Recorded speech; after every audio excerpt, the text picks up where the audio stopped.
اے کنیزے تیری میری سب بیٹیاں، اے میری مالکہ سیدہ فاطمہ۔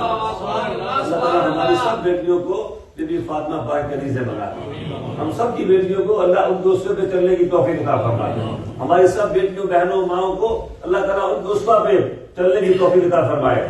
ہے کنیزے میری، ہے کنیزے تیری میری سب بیٹیاں، اے میری مالکہ سیدہ فاطمہ۔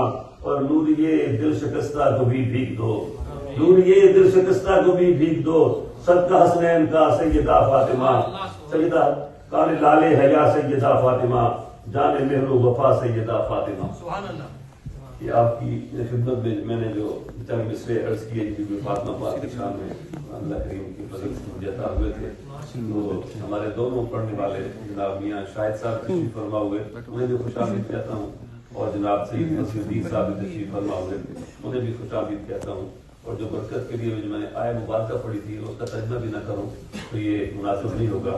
سورہ توبہ کی یہ 40 نمبر آیت ہے، جس میں اللہ رب العزت نے ارشاد فرمایا اذ یقول لصاحبہ لا تحزن ان اللہ معنا۔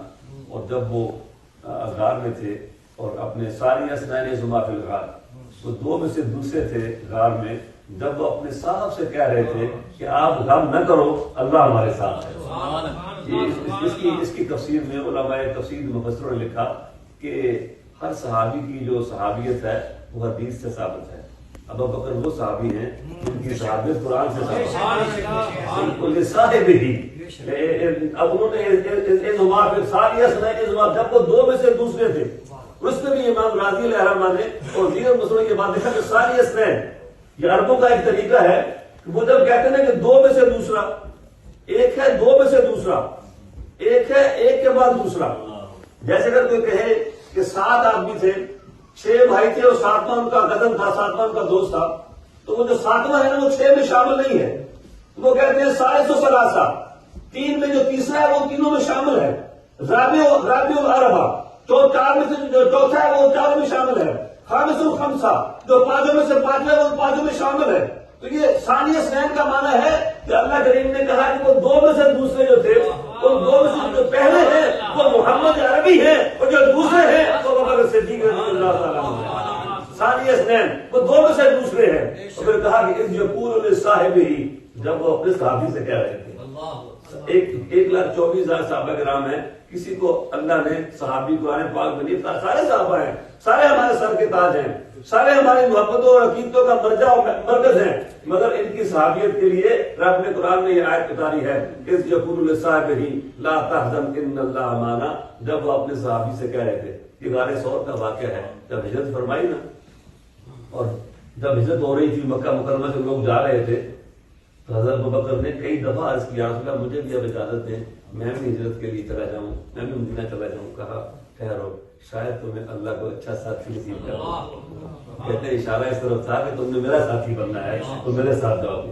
تو غار ثور میں جب کافر تلاش کرتے ہوئے قدموں کے نشان تلاش کرتے کرتے دھانے تک پہنچ گئے، تو غار ثور کے اندر آپ دونوں تھے، اور جانے سے پہلے آپ نے کیا کیا تھا، اپنی پگڑی اتار کے پہلے صفائی کی سارے غار کی، سارے سوراخ، اس میں سوراخ تھے، وہ سارے سوراخ اپنی پگڑی کو ٹکڑے ٹکڑے کر کے بند کر دیا، اور ایک سوراخ باقی تھا وہاں پہ اپنی ایڑی رکھ دی، اور پھر کہا سرکار آپ تشریف لے آئیے، اور نبی اکرم صلی اللہ علیہ وسلم آپ کے زانوں پر سر رکھ کے آپ استراحت فرما ہو گئے، اور سانپ کاٹتا رہا، درد ہوتی رہی، آنسو بہتے رہے، مگر اپنے بدن کو جنبش نہیں دی کہ مبادہ کرے محبوب کی عامل خلل آ جائے۔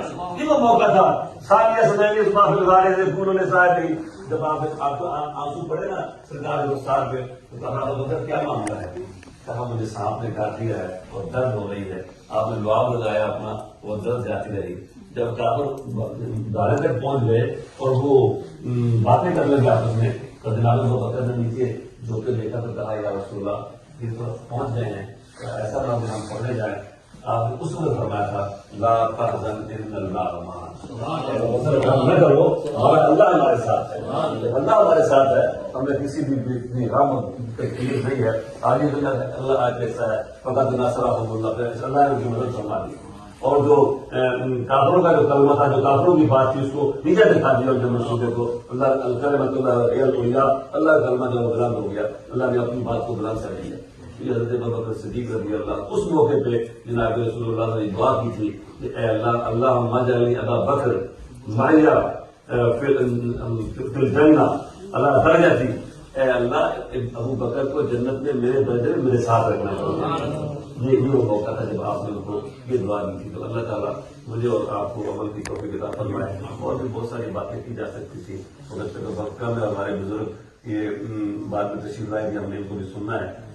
عصر کی نماز سے پہلے انشاءاللہ اس کو مائنڈ اپ کر دیں گے، دعا کر دیں گے اور عشاء پڑھ کے پھر انشاءاللہ عصر پڑھ کے انشاءاللہ پھر آپ کو ہم لنگر پیش کریں گے۔ مگر میں اس موقع پہ جو ہمارے جن فیملی کو سبب پہنچا ہے ان سے تعزیت بھی کروں گا، اظہار غم اظہار افسوس بھی کروں گا کہ اللہ تعالیٰ آپ سب کو صبر و اجر نصیب فرمائے۔